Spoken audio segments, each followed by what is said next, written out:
حضور کو برچھی اتنی پسند آئی کہ آپ کو بخاری میں ملے گا نبی پاک نے برچھی لے کے بطور یادگار کے اپنے پاس رکھ لی. پھر وہ برچھی حضرت صدیق اکبر کے پاس رہی, پھر وہ برچھی حضرت عمر کے پاس رہی, پھر حضرت عثمان کے پاس رہی, پھر مولا علی کے پاس رہی. میں ان لوگوں کو کیا کہوں جنہوں نے مکے مدینے میں نبی پاک کی یادیں مٹا دی ہیں. سونے نے تو صحابہ کی یادگار تلواریں بھی سنبھال کے رکھی, اور تم نے حضور نے جس کنویں سے پانی پیا تھا وہ کنواں ختم کر دیا. تم نے جہاں حضور نے غسل کیا تھا وہ جگہ ختم کر دی.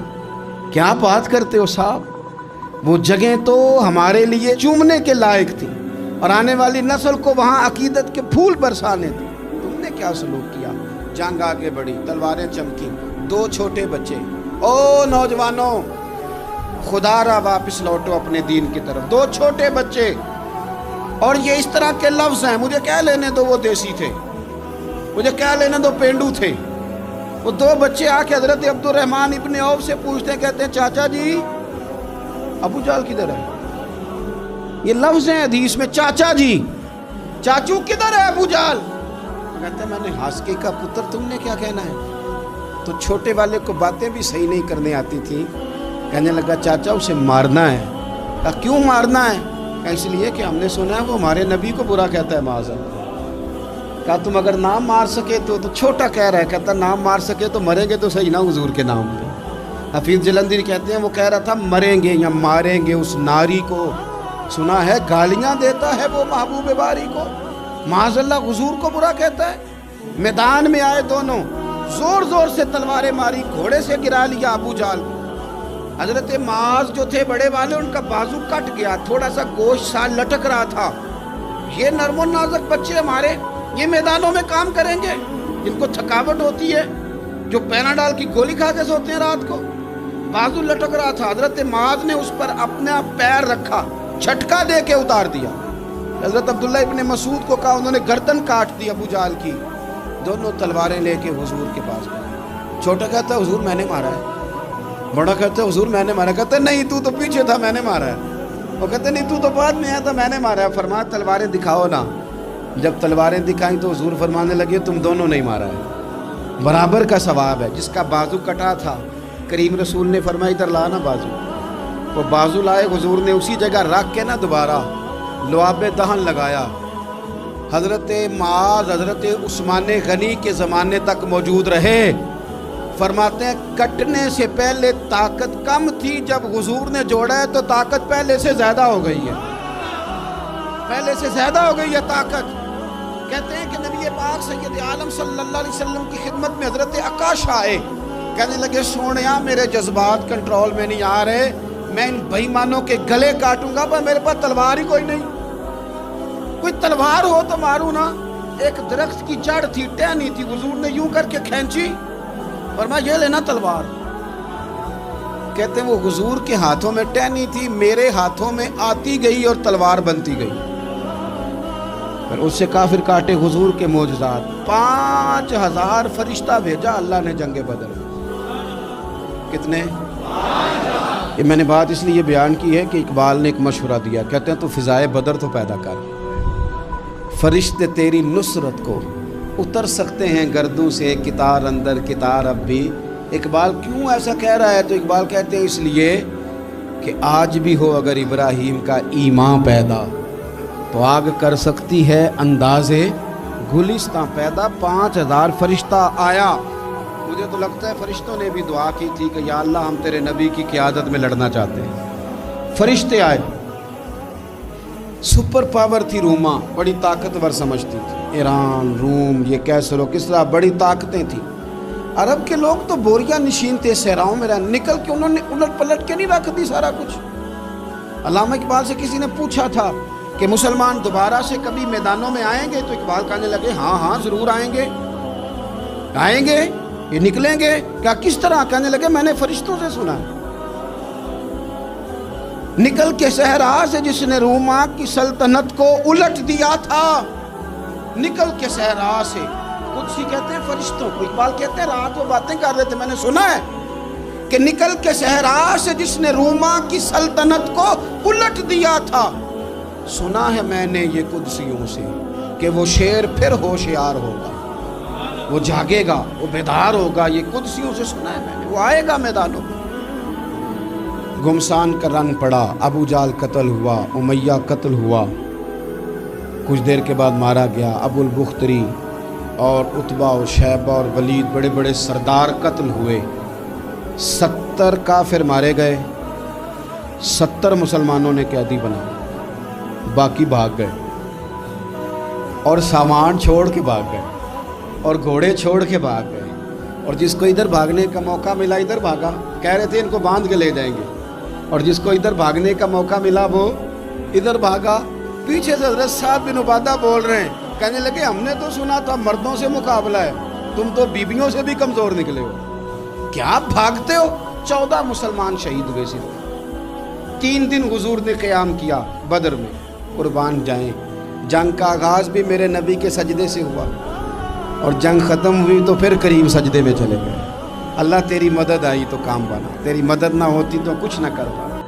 اسلامک شورٹ اسٹیٹس کو سبسکرائب کریں, لائک کریں, کمنٹ کریں اور شیئر کریں. بیل آئیکن کو دبانا